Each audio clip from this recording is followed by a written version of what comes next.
Hi, I'm Michelle Ginsberg. I'm a thoracic radiologist, and I'm Director of Cardiothoracic Imaging and Vice Chair of Education at Memorial Sloan Kettering Cancer Center in New York City.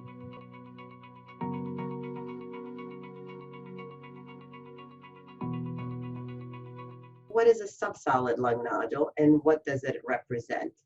When we think of subsolid nodules, we think of them in two categories. Because they have this ground glass component, which is this hazy component, which you could see vessels through it. So it's different from a solid nodule, which is just so dense, that's why it's solid, versus a ground glass component, which you could see, just like the name implies, ground glass has that sort of a grayish type appearance that you could see through it. So subsolid nodules should be characterized as pure ground glass, so it's all this ground glass density, and part solid, which means that it has both a ground glass component and solid component. Now, what does it represent to have solid component within this part solid nodule? Well, the solid component generally is the one associated with invasiveness.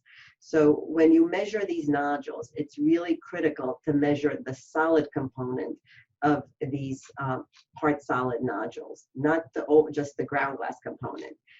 Generally, the solid component is the one that's invasive and may represent something like an adenocarcinoma in situ or a minimally invasive adenocarcinoma.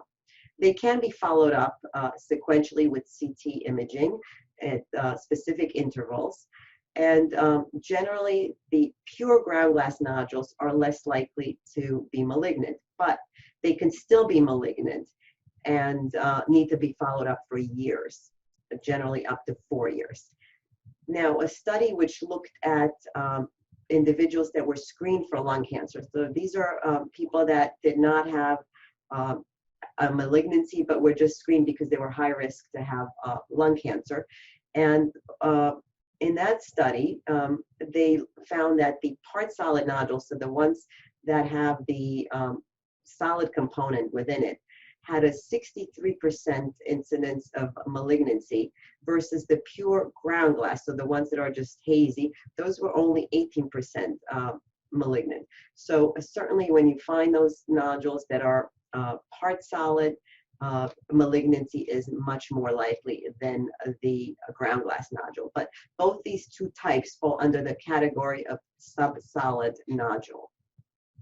And there's a new subclassification of lung cancer, which breaks it down into adenocarcinoma in situ, minimally invasive adenocarcinoma, and lipidic predominant adenocarcinoma. So as you go along those three categories, the amount of solid component increases with increased association of malignancy and invasiveness specifically.